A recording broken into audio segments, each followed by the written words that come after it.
Yo, yo, yo, what's good? Thank you for coming to the House of B.A.R.F. I'm Chanman, and before we get started, I would just like to emphasize that the content that we share on House of B.A.R.F. is for informational and entertainment purposes only. We are not financial advisors, and the information provided should not be considered as professional financial advice. Investing and financial decisions involve risk. It is crucial to do your own research or consult with a qualified professional before making any financial choices. The opinions expressed on House of B.A.R.F. are of our own and do not reflect the views of any organizations that we may be affiliated with. Please remember that past performance is not indicative of future results, and the financial landscape can change rapidly. Always conduct thorough due diligence and seek financial advice from a financial advisor tailored to your personal needs and circumstances. By listening to this podcast, you agree that the host and in the future, if we have any guests, are not responsible for any financial decisions you make as a result of the information presented on House of B.A.R.F. Now let's dive into today's episode.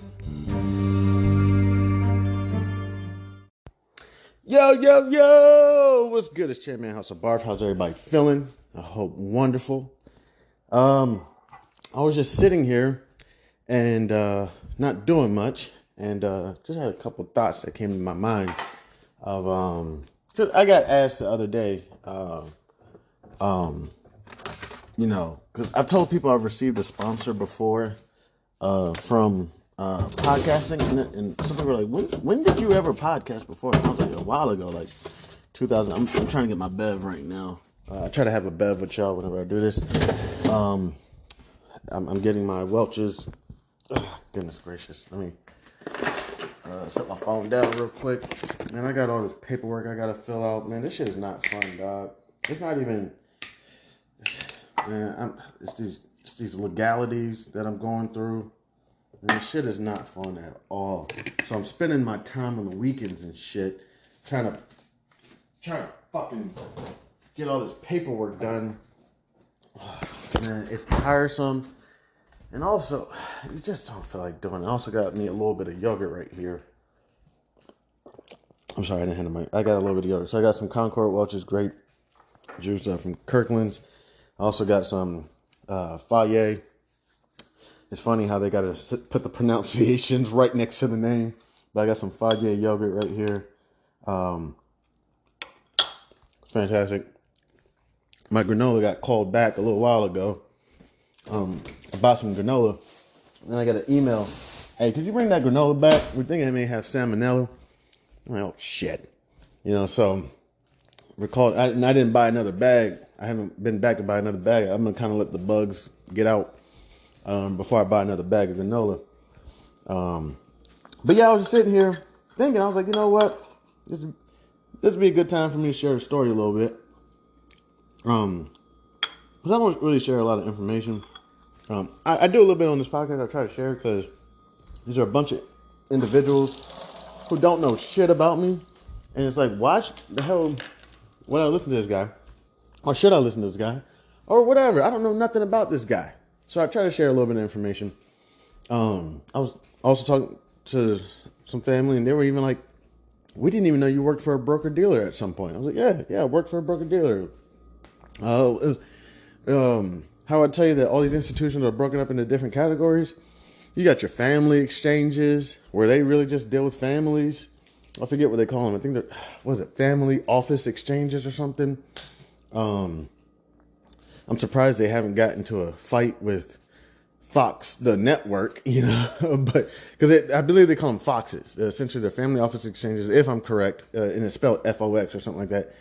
Then you got like your broker dealers who are about trading, like, come on, trade, bring in as many customers, bring that huge book of business you got, that $20 million book of business you got from being in the NFL. And now you want to become a representative or something, whatever, a broker, whatever. Then you got your wealth management firm. So the firm I worked at was a wealth management firm. So, what kind of happened was, back in the day, I got hired by a wealth management firm. And to be honest, it was one of the happiest days of my life. It really was. one of them. I didn't say it was marriage, babies being born. Randomly, another one of the happiest days of my life when I was a kid, young boy. I played basketball and I got second place. And I was probably like 9 years old. That was fantastic. I can't remember the name of the team I lost to. I think they were called the Terminators. I can't remember. That was one of my best days. Even getting second place, I worked my ass off to get that second place. You know what I'm saying? It still was one of the greatest days. And I don't even think we lost by much. I think we lost by 4 points or something. But getting hired on by a broker dealer was one of the happiest days of my life. Considering that, even as much as people think I'm a Caucasian, I'm really not. I'm a black person. I come from a black heritage background. As much as people be like, "Oh, you one of those black people," come from Native American background. I mean, literally, the places I'm from, Illinois, Chicago. I'm not sure if St. Louis is Native American, but Oklahoma, Tulsa, like all these cities. You know what I'm saying? Like, and people still want to be like, you one of those black people want to tell you got some Indian in you. And it's like, I don't even think I'm not even sure if Indian is the correct term. I think that was like slang, or Indian or something. I can't remember. But, seriously, people who came from post office, these were jobs that were offered to blacks that they could do, post office, military. Seriously, you go down the line, that's my heritage. So people say, where are you from in Africa? I say, well, one, I'm not even 100%. I'm from Africa. Okay. I'm not sure. Now I'm not going to get into this because people want to punch me in the face. I'm not even sure. I really don't know because it's like there's this cutoff. Seriously.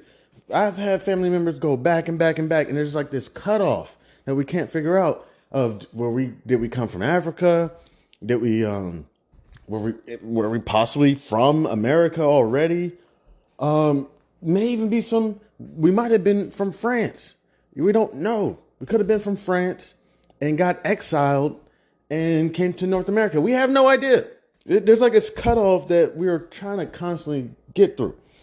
But, so getting hired by a broker dealer was one of the exciting days of my life because, of course, in my naive, optimistic mind, I thought this was going to be a great opportunity to be able to bring other black and brown and women and 18-year-old investors into the market. Not thinking that was an uphill cartwheel against a windy day. Thinking like, oh, this would be great. Because that, no offense, people probably with Asian background probably have their Asian clientele. Caucasians probably have their Caucasian clientele. I don't know if Jewish people separate themselves from Caucasians. I guess I don't know how that works, but Jewish people have their Jewish clientele. Hispanic people have or I'm not even sure that's the correct term, but Spanish speaking have their Spanish speaking clientele. And yes, of course, you may have a Caucasian person with a Asian person or Asian person with a Hispanic person, of course. But one thing I noticed in this industry, pretty much everybody goes with who they know, So I was like, okay, well, this would be a great opportunity because what I've noticed is there's not a lot of black representatives, as they call us, black, Negro, Afro-American, whatever they want to call us. Therefore, hence, there's not a lot of black investors. Now, there's not a lot of black investors. You can say, oh, well, I'm investing. Okay, congratulations. For real, big ups. And it's not always investing in the stock market. This is just what I enjoy. There's land, there's precious metals, there's small business, there's real estate. There's so many different things. Even investing in your hobby. You want to be a photographer? You buy a $4,000 camera to start your photography business or hobby on the side or whatever. That camera was an investment. You need to get to work, back and forth to work. That car you purchased to get back and forth to work because riding public transportation ain't going to cut it for you and your family. That car is an investment. So there's different investments that you have to make. So I got excited thinking this would be a great opportunity to finally get, bringing black women, 18-year-old males, females, whatever, brown people, whatever. Well, there's a reason why these people aren't investing. You learn And that's because that's why I kind of started my therapy business, financial therapy, whatever. Right now it's called Chandler Gregory Hayes. And I've had some free clients. They get the family free deal. They want to talk. You know what I'm saying? Don't want to pay no money. It's all good. It's all good. It's all good in the hood. I understand. How the hell am I going to pay you if I'm broke? Come on, it don't make sense. This business strategy doesn't make sense. And that's a lot of questions you'll get with these broker dealers is, hey, I want to learn how to invest. Hey, we have these services. How the hell am I going to pay you to help make me rich? And you're telling me that I could even pay you if you lose my money? It's like, yeah, that's kind of the way it goes. It's kind of like if you go to a restaurant and you get bad service, do you not tip the server? It's like, yeah. Well, that's technically not what you're supposed to do. Even if you get a bad server, which I've been talking to some of my international friends, and they don't understand tipping. It's coming down that this is an American thing. So when back in the day when I was growing up and Caucasians or other groups of people were making fun of black people for not tipping, it's starting to come out that may have been kind of on the right track. Not on the right track, but not on the American track. You know what I'm saying? I'm starting to have friends from other countries. A buddy of mine, I guess, went to Japan, and tipping was almost an insult. It was, except the difference in the cost of whatever it is and what you give them. So if it costs, $18, $19, whatever, and you give them a dub or a 20, you just let them keep the change, and that's tipping, and that's acceptable. But giving them like $30 is like, yo, chill out. What you doing here? You're messing things up. And also, I've also heard in other places like the Middle East, I think, or I'm not sure if it's the Middle East, but like Saudi Arabia or whatever. You know what I'm saying? Yeah, Middle East. Tips are like, no, your haircut, whatever it is, was $10. You give me $10. You know what I'm saying? That's it. You come over here to the States, you get a haircut for $10, you give a $40 tip. You know what I'm saying? Just because. It's like, what the fuck am I doing? I'm going broke doing this, but I'm going to keep doing it because I don't want Caucasians or whoever to go around saying, hey, did you see that I tipped a $50 on a $5 cup of coffee and this person tipped $5 on a $50 cup of coffee? And you're like, oh shit, my bad. Okay, let me drop a I don't want people looking at me like I'm broke or I'm poor or something, or that I'm a terrible person. And it's like, no, you're not. And I guess in America, I don't know. This is a huge thing. This tipping thing is getting out of control. Even for me, I've gotten to a point where I just, what do they call it? Bunny ear your pockets. I'm like, take it. Everyone, take it. Hotel lady, take it. Person at Sonic, take it. Person, I don't know, that just at the bus stop who can't afford their bus. I guess they didn't realize they weren't going to be able to afford the bus before they got there. Take it. Here's $2. Get on the bus. Everybody, take it. Take it. No, so it's just gotten to a point. Everybody wants a tip. Everybody wants a handout. And I'm tired of it. I'm just like, here, take it. I'm tired. Okay. And I got to get better at just being like, no. Okay. You knew before you got to the bus stop, it was going to be $2 to get on the bus. Why the hell didn't you just... What were you doing when you left? Hey man, I'm trying to get on this bus real quick, man. Can I just get $2 to get on this bus? I'm trying to get to work or whatever. Man, dog. And the thing people don't even understand is I'm broke. I'm about to lose my house, everything, and I'm still tipping.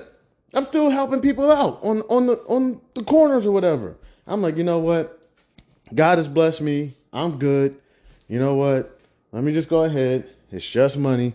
Matter of fact, it's like debt anyways, it's like, I'm not going to go that far into it. It's like, take my poison. Take my poison off of me. I'm good. Whatever it is, but regardless. All right. So working for broker dealer, I was so happy. I was able to sit down for the Series 7. I think I barely passed, dead ass. If you had to get, let's say the score was 72, I might have gotten a 72. I might have got like a 74 or 5 or something. I can't remember. Sat down for the Series 63, and I was grandfathered in to this other securities entry-level exam. I think it's called the SIE or something. I was grandfathered. So I didn't have to take it. So when I started out with this wealth management firm, it started me off real basic, mutual funds, blah, blah, blah. Part of me believes that they just, of course, you got to get your stripes. And the other part of me says this is how they start their black people off. I'm sorry to say it. I could be completely wrong. But this is how corporate America or corporations start their African Americans, Negroes, Afro Americans, colored. That's how they start them off. They start them off real basic customer service, whatever. So I started off, I'm trading mutual funds. You know what I'm saying? I'm helping people update their addresses, change their names. I'm helping them with custodial stuff, helping them fill out trust paperwork or, agent paperwork or authorization paperwork, incapacitation paperwork. This is what I'm doing.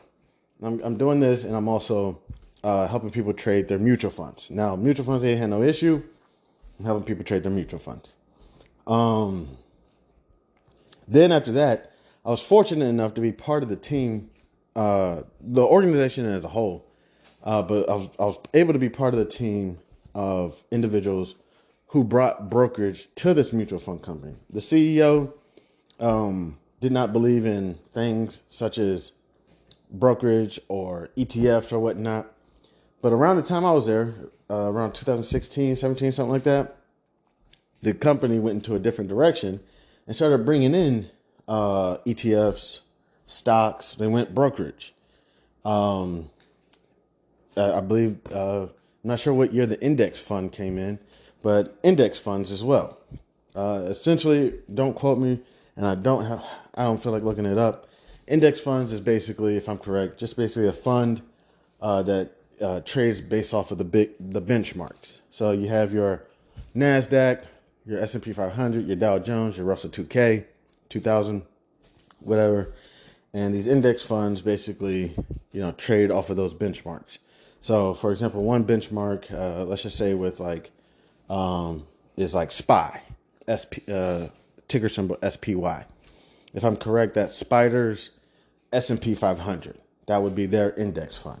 So let's just say you're like, you know what? I got,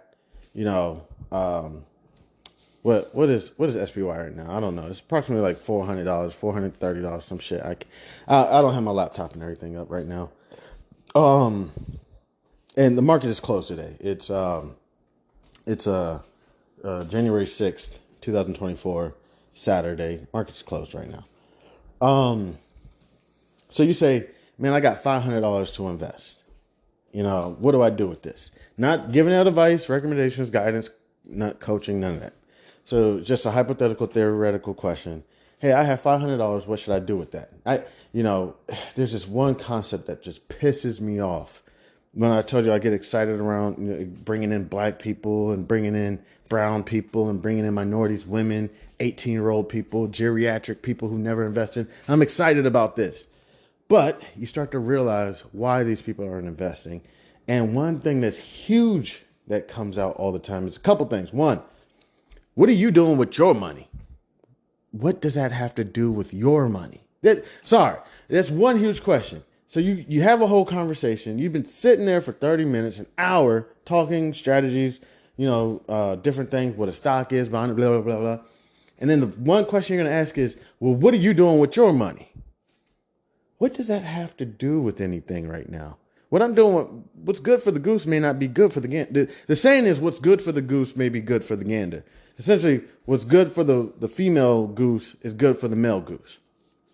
So what I'm saying is what's good for the goose may not be good for the gander. All right. So what's good for you may not be good for me. And what's good for me may not be good for you. One thing is I know my risk tolerance is out of control. If there was a risk tolerance, low, moderate, high, mine is OC. My risk tolerance is crazy. You know what I'm saying? You don't want to be doing what I'm doing. Okay. I'm willing to take risk. I've never really, a couple times I got a pretty good reward. That's another question when people ask, well, what's the most amount of money you've made in the market? That's another huge question. Just what's the most amount of money? Real quick, People want to ask. I understand these questions are out there. So real quick, one thing I'm doing with my funds right now is, besides paying bills and trying to get these creditors off my ass, is right now I'm right now currently, for the most part, I'm selling cash secured puts because that's really all my eligibility allows me to do. What's the most I've made over the years? Made over the years are in one transaction. Transaction. See, there's a couple of trades that I didn't close. Dead ass. I could tell you, one trade made close to 20 grand, and it was like a $7,000 trade. It was during the green rush. It was in this company called Grow Life, and I got the company at like 20 cents or some shit, and it jumped up to like 80 cents or some shit. It made almost 20 grand. Didn't close the position. Got out of it. I can't remember. Probably got out of it probably with like 7K or something. It came down substantially fast, and then did the research of what happened. Oh shit. Oh no. Oh, then it got bad. Then it grayed out. Oh my gosh. And I was on vacation when it got grayed out. And I'm like, what the hell? I never knew about the gray yard. You know what I'm saying? I'm like, what is this gray yard? And they're like, oh, it's when the SEC comes in and shuts your shit down. And then they reopen it, but they reopen it at a much lower price. So I don't even think I came out of it with the 7 grand. I think I came out of it with like $800 or some shit. So then we found out that this guy, I'm not sure if this is correct or not, this guy named Marco Hedgie, he was with Microsoft and he came to Grow Life and they were trying to pay him millions of dollars to be part of Grow Life. So what they did was they like somehow found a way to sell him shares of the company at like 2 cents, gave him a bunch of shares at 2 cents when the stock was trading at like 25 cents or something. SEC found out, shut it down, and brought the stock down to like 10 cents. It was out of control. It was crazy. But that was a good trade, but I didn't close it.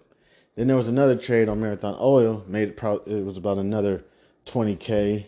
It was based on probably a 20K trade. It was the first time I ever traded options. It was a long call. The long call was at like, I can't even remember. It was probably at something like $3. And I got like, I did something so stupid. I bought like, oh my gosh. I bought like, I can't even remember, like 200 long calls. I can't. They were probably out of the money because they were probably at the money. I probably didn't really know what I was doing, and like the next day, the share price of the calls went up to like $9. So it made like 20K ASAP. I was so scared to hit exercise. I was like, could they just have a close button? And I'm in my book. I'm reading in my book how to close an option trade. You know what I'm saying? Because in options, there's execute, expiration, and exercise. If you hit exercise, you are going to buy 100 shares, per contract of this company. I did not want to do that. I wanted to close this contract. Couldn't figure it out. Made like 20K on it. Didn't close it out. Next thing you know, it starts coming down. Still believe I made a few thousand on it, and I figured out how to close it. I closed it, but by then it was nowhere near the 20 grand. Another one. Helped a buddy make approximately, I didn't help a buddy, but we were talking about it. It's a company, Shopify. They got Shopify, low. Like when it was low. And I didn't help them. I wasn't trading for them or nothing. We were just talking about it. And they got Shopify low. And it jumped up probably like 50. If I can remember, last I saw it was probably like 60K. And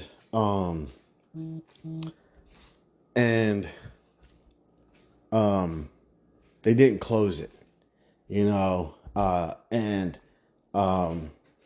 I didn't say anything. They didn't say anything. It was kind of like, yo, what should we do in this situation? I was like, to be honest, I don't know. I mean, you're up 60K. I can't even remember how much percentage it was.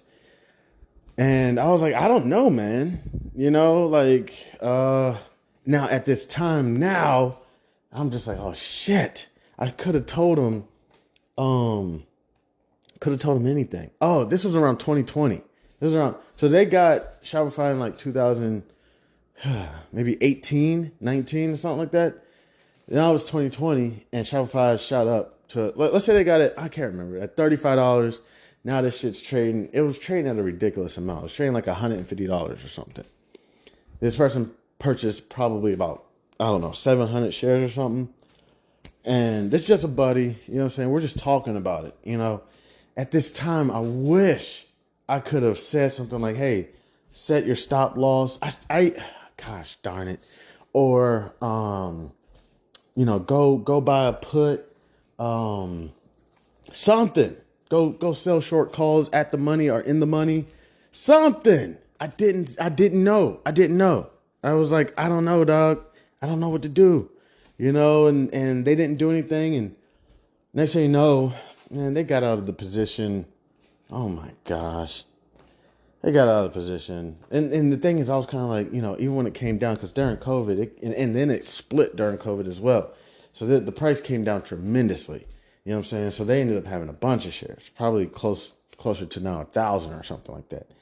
And then they end up getting out of the position probably like, oh my gosh, like, I don't even know how much. Probably like $3,000 or something, $5,000 or something. It could have been more than that. It could have been like 7 or 10.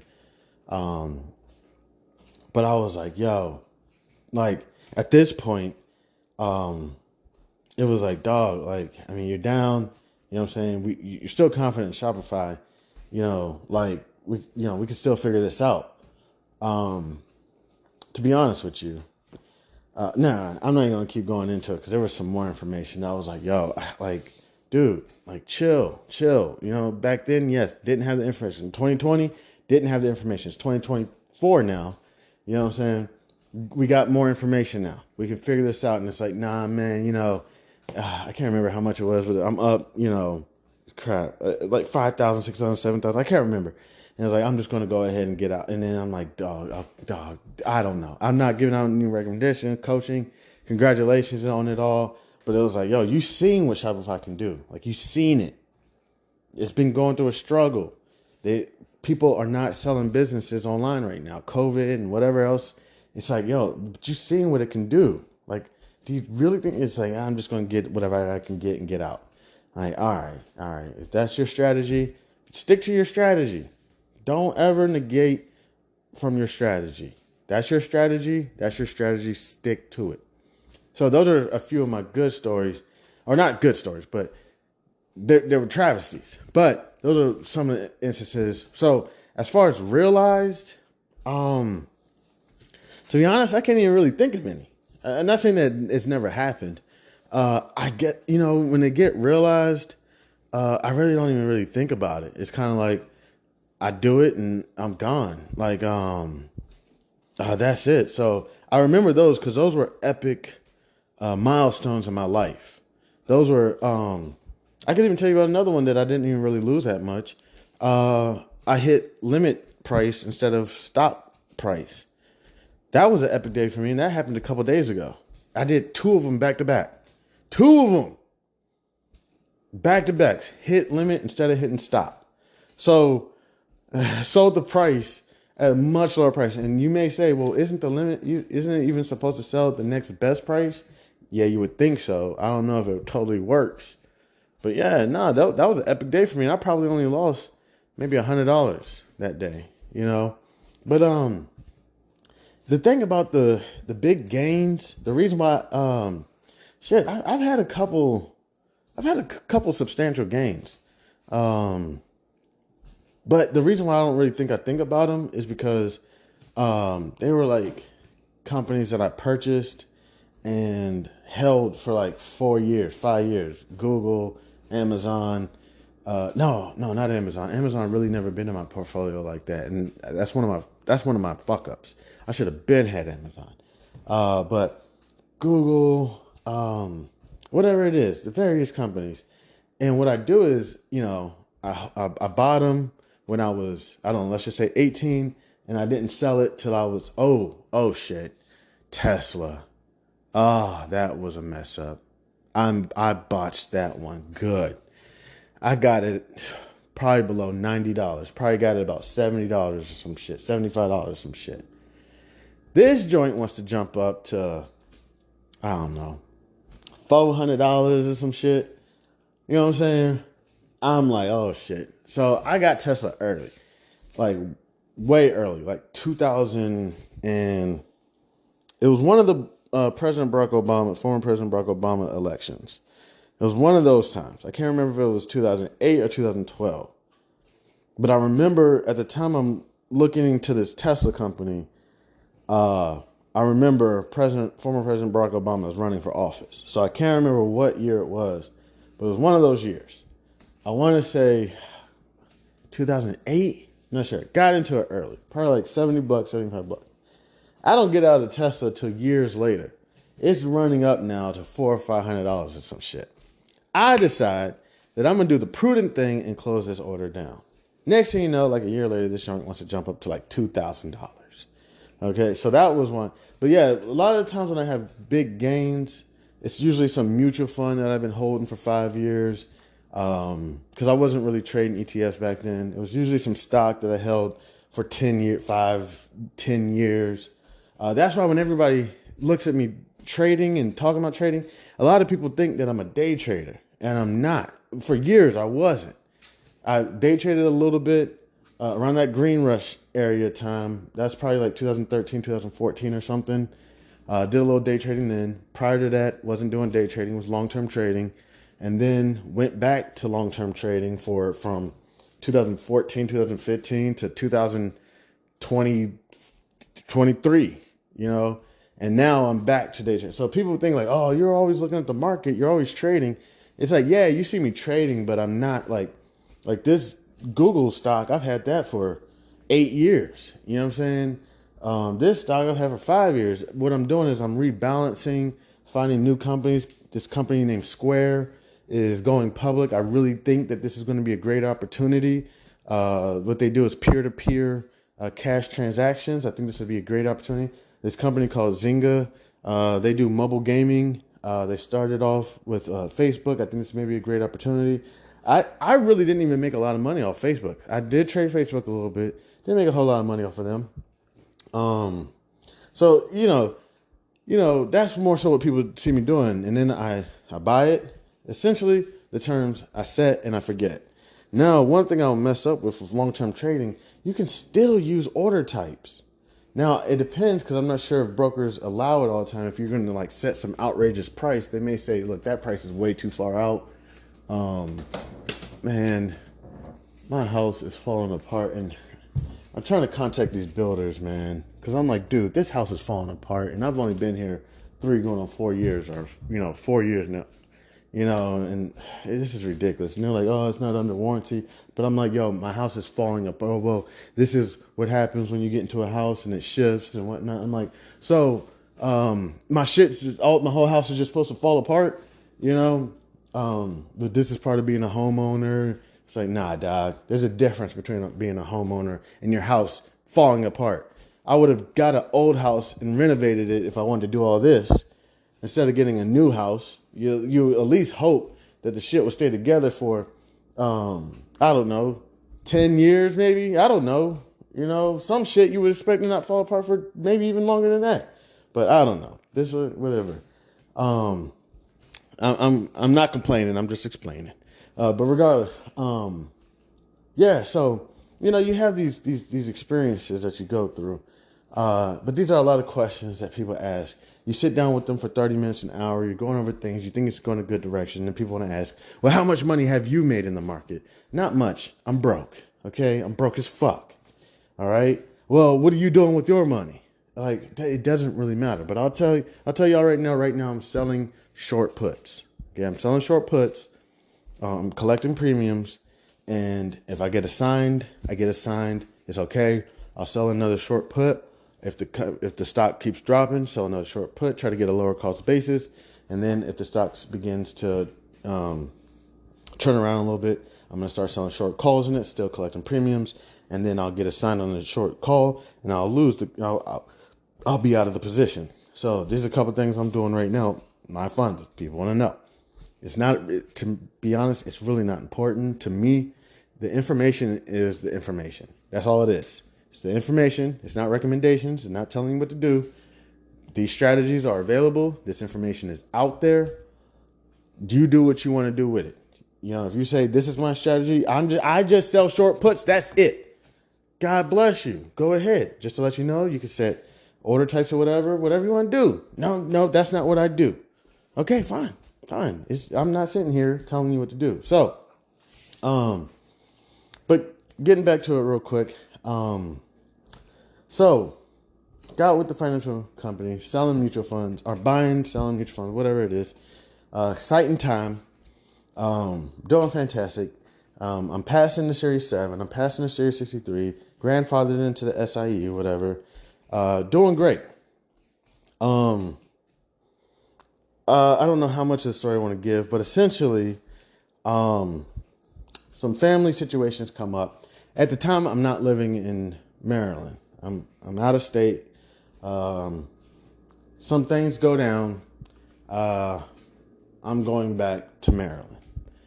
Some even things were political at the time. The governor of where I was at, I guess there was bigotry going on. They didn't really like trans. They weren't giving out opportunities to black people. It was a whole lot going on. There was this whole bathroom situation going on where trans people wanted to use certain bathrooms, and people were like, nah. And then I think even it went to the governor's office, and they were like, nah. And then all these companies decided, hey, we're not going to support this state or whatever. And they pulled out their businesses. I can't remember how many businesses pulled out. Concerts even stopped going. It was crazy. So, of course, family is like, hey, how are you going to live in these areas? You need to come home and blah, blah, blah, blah, blah. If you think about it, family will find any reason to get your ass to come back home. You know what I'm saying? I'm working for this company. And guess what? I'm even getting the opportunity to even possibly sit down for the CFA and get sponsored to take the CFA. This is the Chartered Financial Analyst, because I'm sorry to say it, but as I've said, is helping, no offense, helping blacks and browns and minorities help invest can sometimes be very hard. It's like a cartwheel uphill on a windy day. So, and then trying to help, no offense, other groups of people, no offense, like Caucasians, Hispanics, other groups of people, Asians, can be very difficult as a younger black male, because the questions are, what the hell do you know? Is there any way I can get, quote unquote, another representative? And you've bust your tail to know your knowledge, but, people don't really want to deal with you. So it gets very difficult. So I said, you know what? I'm going to take the former President Barack Obama path, and I'm going to create this thing called affordable health care, right? So essentially, this thing is going to help so many Americans, but they don't even got to know that it's me. Until somebody came out, I don't know who it was, and labeled it Obamacare. They wanted people to know. There's Obamacare about to come out, and it's, oh, fuck, here we go. So, but you got a bunch of individuals who won't use this because now my name is attached to it. So I said, you know what? I'm not going to sit here and try to advise people anymore. I'm not going to try to be, giving people financial advice or guidance or anything. I'm tired of it. Everybody's questioning my knowledge or who, if I'm the expert or not. No offense. It could even be people with $1,000 in their brokerage account questioning me. You know what I'm saying? I'm not trying to be funny. I'll probably, dude, seriously, put this all on red. You probably have a better opportunity of doing good. I'm kidding. I'm joking. But I'm like, dude, come on, sweetheart, come on. No offense, it's $1,000. And they're getting upset with me. What do you know? How are you going to trade my money? I don't want you losing no money. I'm like, yo, it's $1,000 fucking dollars. You know what I'm saying? And the company I work for, too, it's not like how you think. We're not sitting down in the office. Essentially, the company had customers already. The customers call in, and you could talk to them. I was basically inbound call center, and that's what I did. I don't want you thinking that I'm actually sitting down with these people in an office. I wasn't at that level yet. That's the level I wanted to get to. Essentially, I'm just inbound, taking these calls, and I can't give advice because I'm not an advisor, But essentially, I could give guidance. Guidance basically is giving people multiple options and strategies and allowing them to do what they want to do. So they could say, well, what do you want me to do with my money, Chan? And I'd be like, yo, I can't do that. You know what I'm saying? These phone calls are recorded, so your managers listen to these phone calls, blah, blah, blah. Use them for trainings or whatever, or use them to fire your ass or promote your ass. Who knows? But you get these hard times. And some of your great customers are the people's with money. The 34-year-old kid that has $500,000 in their account. You know what I'm saying? You say, how does somebody that age? Sometimes, a lot of times, it's inheritance or the company they work for. You know, depending on their occupation, software engineer for some major company like Google, they probably have that type of money. Or they inherited a bunch of money from, multiple individuals that may have passed away. These people sometimes can be really cool, really cool to work with. Like, hey, I'm 34 and I got this money and I know I'm not financially literate. Like, I know it. I'm really good at coding and everything, but I don't know finances like that. And the shit annoys me so much because I'm like, no, I'm happy. I'm like, yo, I'm so happy for you. Because you knew you didn't know this and you reached out to us, and that's genius. You're stupid enough to be smart. You knew you needed a lawyer. You needed a nutritionist or a physical trainer. Same thing with financial literacy. People don't put it in the same category. People think that they can do it all on their own. So those people are really great to work with. They're easy to work with. You can set them up on the path, get them where they need to be, and everything works out great. Then you got other individuals who are not very easy to work with. I would say not very. But, so I'm working with the company, doing great. Next thing you know, got some families like, hey, come back to Maryland, blah, blah, blah. Moving back to Maryland. So I moved back to Maryland, and at the time, I don't have a job. I'm sitting there. I'm trying to figure out what I'm doing. I'm trying to go to small firms around the way. They're not hiring me. I'm trying to go to large firms. They're not hiring. Nobody's hiring. So this is kind of how I get into podcasting. So at the time, I was married. You know what I'm saying? And my estranged partner or whatever, my ex, whatever, they have a relative who's into essentially the radio business. And they knew kind of how passionate I was about the industry, how much I'm always trying to help people. I'm trying to get the word out to people about investing their dollars, buying assets.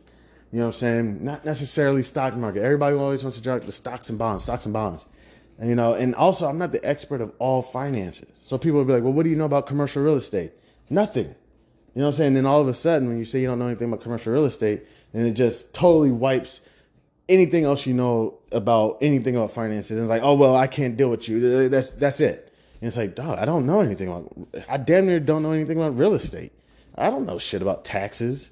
I barely know anything about insurance. I sold insurance. I sold life insurance. That's like asking me if I know everything about car insurance. No, I pay car insurance. I still don't know everything about it. But yeah, this person, they knew I was passionate about this industry. They knew I wanted to get information out. I really wanted to help people.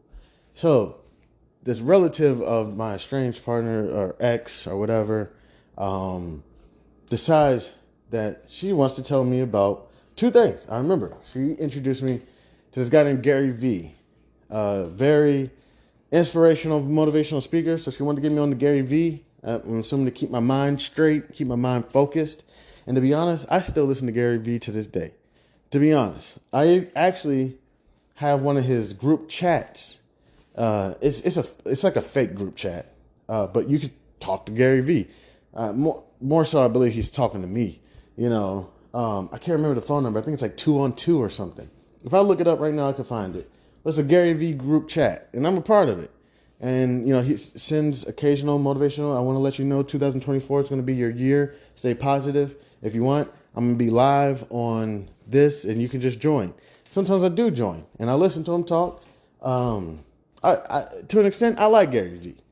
There was one thing there's one thing I'm like, yo, you don't got to be like that. One time I heard him definitely say, I'm going to be better than my children, and I'm always going to be better than them. I was like, well, that's not really my goal. But okay. I thought we wanted the future generations to be better than us. He's like, no, I want to compete with my children. I'm like, okay, I get you. That's why you are who you are. That's why you're Gary V. So she put me on Gary V, stay motivated. I'm not sure why, but she was just like, I believe it was stay motivated, especially in times where times are rough. Man, I've been through a lot of rough times. And I'm not saying that it's been the worst. I'm still blessed. Really, I'm still blessed. But then also, this relative was like, and have you heard about this company called Anchor? I was like, I have no idea what that is. She's like, there's this company called Anchor, and anybody can do a podcast. You don't have to be rich, famous, associated with a radio station or anything. You can do it straight from your phone. So I went home and I pulled up Gary V, started following him, I believe on LinkedIn, and I pulled up Anchor and I downloaded it on my phone. So this is probably 2018 or something like that. I can't remember. But I pull up Anchor and immediately, just like I started this, I did the same thing then. You know what I'm saying? So it may not work anymore now, but I did the same thing then. I just pulled up my phone. I remember I was like, hey, I'm just sitting here in my bedroom. If I'm correct, if I can remember, I actually went into the closet. I was like, you know what? I'm gonna go into the closet. I'm gonna sit in here and I'm just gonna create this podcast. And I just started. Again, there was a company called Anchor, and I believe Anchor got purchased by Spotify. That's why I'm on Spotify now, because when I started back in April of last year, 2023, I was like, you know what? I'm just going to pull up Anchor, and what came up was Spotify for podcasters. So my assumption was, Spotify purchased Anchor, So I did the same thing. I was like, you know what? I'm just going to start today, and I just started. So that was kind of like my journey across. There's so much more information in there. It gets kind of chaotic. It's kind of crazy. I kind of went to give the short version. There's a whole lot that was going down. Nothing crazy, just regular family shit and whatnot. Even to this day, gosh darn, to an extent, kind of can't wait for everything to kind of be over with so I can stop dealing with all this chaotic shit.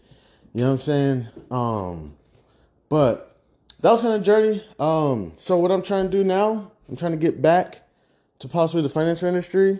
If not, I want to work on my financial therapy, where essentially I just sit down with individuals and let them regurgitate all the knowledge that they got. And if they need kind of like a little information that's kind of like, hey, did you ever think of this? And it's like, maybe they did, maybe they didn't.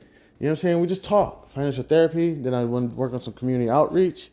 If I do get back with a broker dealer, hopefully the broker dealer is a good company with a great company culture and just great energy. Then work with them for a little while until I can get all my money back and everything, and then decide where I'm going to go from there. Maybe I stay working for BDs. Who knows? Maybe I start working back on my financial therapy or whatever. At the same time, do a little bit of day trading. I think I'm a day trade for a little while now. I will get back to long-term trading eventually, or I'll have multiple portfolios. I'll have one for day trading, and then I'll have another portfolio for long-term investing, whatever it is. I'm trying to figure it all out. But yeah, that was essentially kind of the timeline of how, working for the wealth management. Real quick. So then I start podcasting. So, I'm podcasting probably for a few months. That's when the sponsorship started coming in. So the first sponsorship came in, it was like a penny per 100 listeners, right? So it was cool. So then, once you get one sponsor, the sponsors start spamming you. And that's what's so hard for me right now is how the hell, I feel like I got better information now than I did then. And those sponsors were spamming. I mean, I'm dead ass. Every day, you'll probably have 5 sponsors reaching out to you every day. You know what I'm saying? So, and then you decide, okay, I'll take this sponsor. Nah, I don't want that sponsor. I'll take this sponsor. I don't want that sponsor. Every day. So then I get a phone call from my former employer, the last employer, the most recent employer that I worked for. And this was another dream come true, to be able to work for this. It was a financial regulator. I never thought I would have an opportunity to work for this company. Never. These are the regulators. They set the tone for the industry. And, like shit goes down. You know what I'm saying? I was like, wow, the regulator wants me? This was one of the most exciting times of my life. Now, again, family was like, hey, you're not getting paid that much because the regulator, they meet like market expectations. They don't like exceed them. But I'm sure if you stay with the company, you'll get bonuses and opportunities or whatever. But I wasn't getting those opportunities. Of course, again, as I said before, I think these companies, they bring you in real entry level. I don't know what it is. It almost seems like, this is just what corporate America does, unless you're just either you have an advocate or you're just stellar amazing. Or unless you know how to fake it till you make it. I don't know. So bring me in real entry level. I'm excited. I'm like, you know what? If people used to make fun of me all the time, they'd be like, man, Chan going to find the next Bernie Madoff. You know what I'm saying? Being sarcastic. You know what I'm saying? But in the back of my head, I'm like, you damn right. And I know I wouldn't, because if it gets to that level, that shit's going to go to the SEC, DOJ, FBI, SEC. If I didn't say SEC already, that shit's going to go to a whole nother level. But what can happen is, I'm pretty sure there's some Nimrod, some idiot in the bottom of the totem pole who found a little piece of information, escalated it to their leadership, and who knows where it can go from there. I don't watch a lot of murder mysteries, but I'm pretty sure if there's like a murder mystery or some scam or some scandal, there probably was some regular ass individual that had just stumbled upon a piece of information and escalated it, and then that's when it went crazy. So that's all I was trying to do. I really was trying to do my best. You know what I'm saying? To protect the integrity of the market. I'm not the industry. I'm not kidding. I really was. But so this company calls me and say they want to bring me in, and I decided that I was going to go ahead and shut my podcast down. I probably didn't get past 40 episodes. Probably got up to like 30 episodes. You know what I'm saying? Of just, doing the same thing, just breaking down information of what is a stock, what is a bond, just little things, just keeping it real basic, real simple. Probably got no more than like 30 episodes in. I get a phone call from my former employer, the regulator, and I was in a spot where it was kind of like, I was married with children, and they offered me probably like 80, you know what I'm saying? With a match on the 401k and blah, blah, blah. And I was like, you know what? I'm going to go ahead and take it. I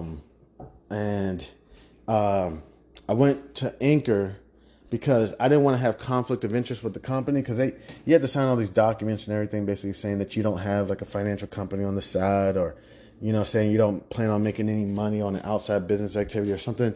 So I didn't want any issues with them. So I went to Anchor and I deleted the whole thing, and I was only like 30 episodes in. So it was no big deal to me. So I was like, I just deleted the whole thing. I just said, delete all. I don't want no issues with the corporation. So yeah, got rid of it. But they say when something goes on the internet, it's there forever. So I'm pretty sure it was called The Breaks. I called it The Breaks. It might Anchor spot. They may have it in their archive somewhere. I don't know. I deleted it all. I don't know. So that was kind of the journey a little bit. I don't know if I skipped over anything, but then moved forward all the way to about April 2023. I'm starting to beef with my leadership. My leadership is giving me the hardest time. Honestly, oh my gosh, it's terrible. They would make fun of me in meetings. They would yell at me. Like, it was bad. It was bad. And to be honest, I don't even know what it was, other than really, I guess my written and my verbal communication was terrible. I don't know what they just hated my ass,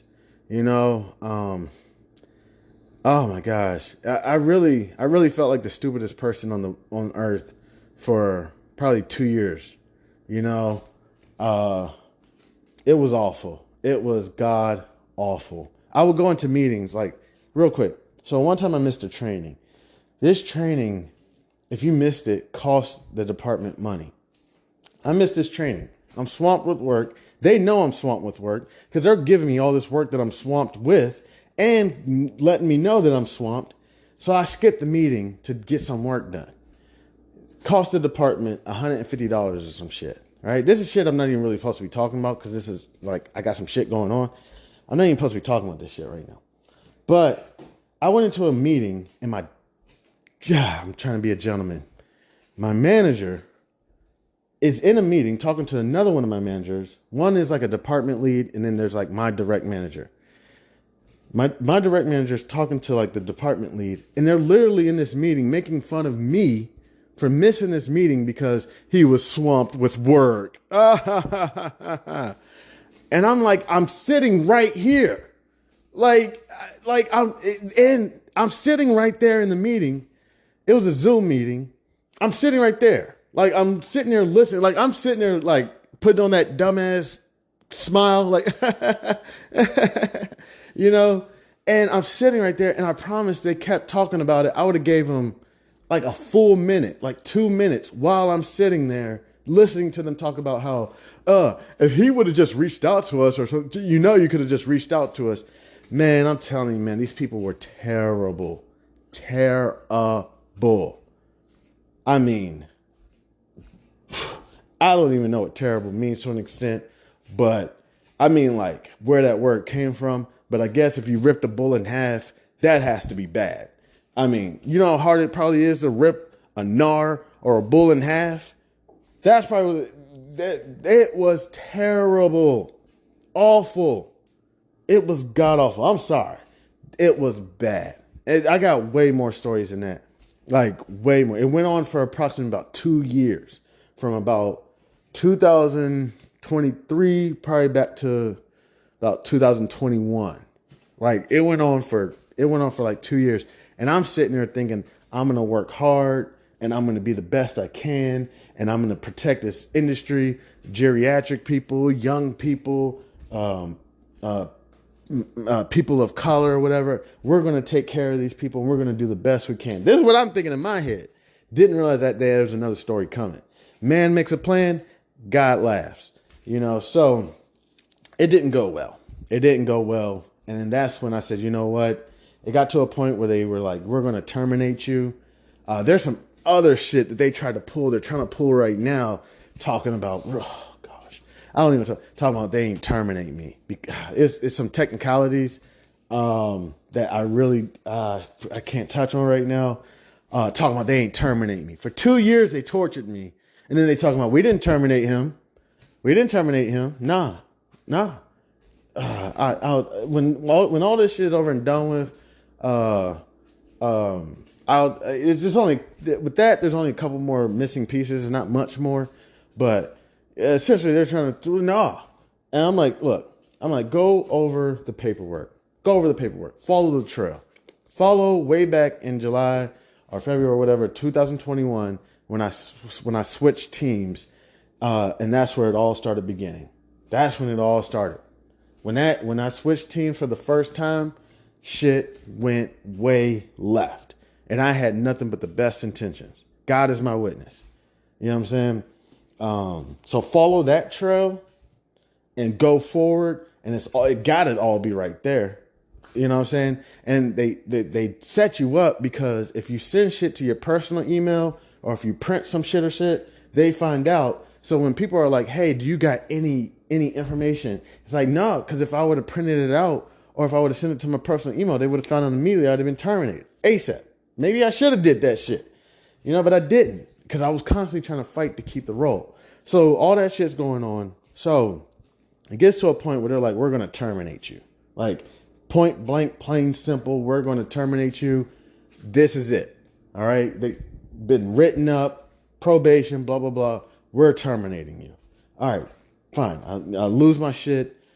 Do probably some shit that wasn't in the best of my interest. And roll out.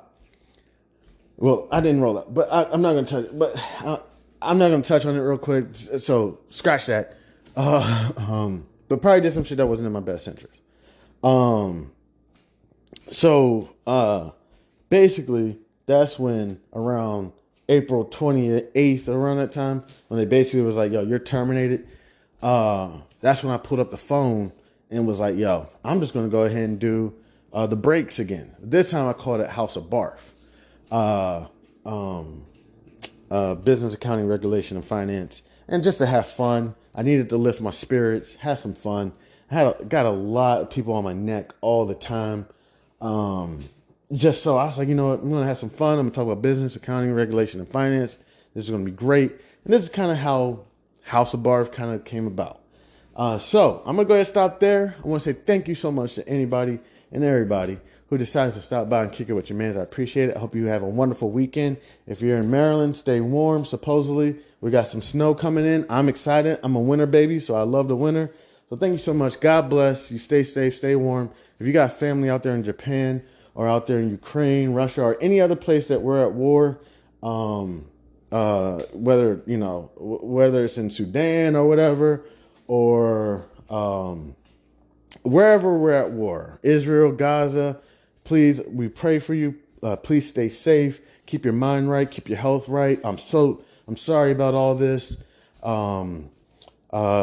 Old men wars are fought by young men or something like that. So God bless y'all. Y'all have a wonderful day. I might be back. I might not. Take it easy. I'm Chanman, and this is House of B.A.R.F. Blah!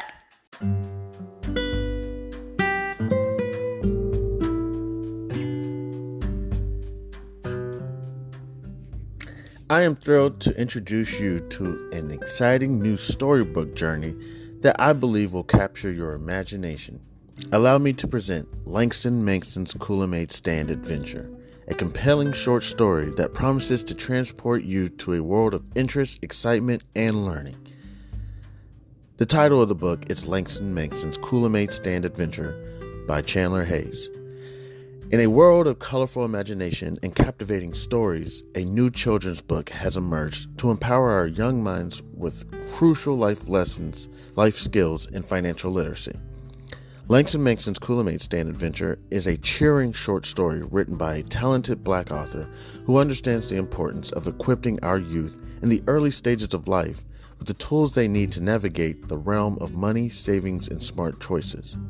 Meet Langston Manxon and his imaginary best friend, Zonky, a pink elephant, two curious souls who embark on an adventure around the vibrant landscape of Wichita, Kansas, where Langston Manxon sets out to accomplish multiple goals and is met with obstacles that he must overcome.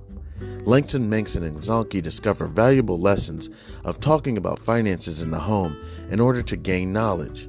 Langston Manxon, with a little bit of confidence, the guidance of supportive parents, the help of community members like Mr. Tiller, and his imaginary best friend Zonky, Langston Manxon learns about the value of money and how to save, the importance of making thoughtful spending decisions, the significance of thinking outside the box when met with challenges with money, and the joys of sharing with others.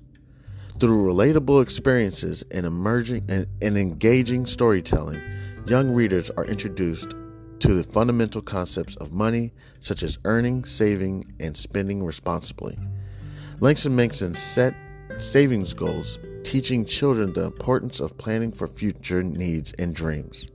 The book celebrates diversity and the different perspectives on money, shedding light on its role in different people's lives.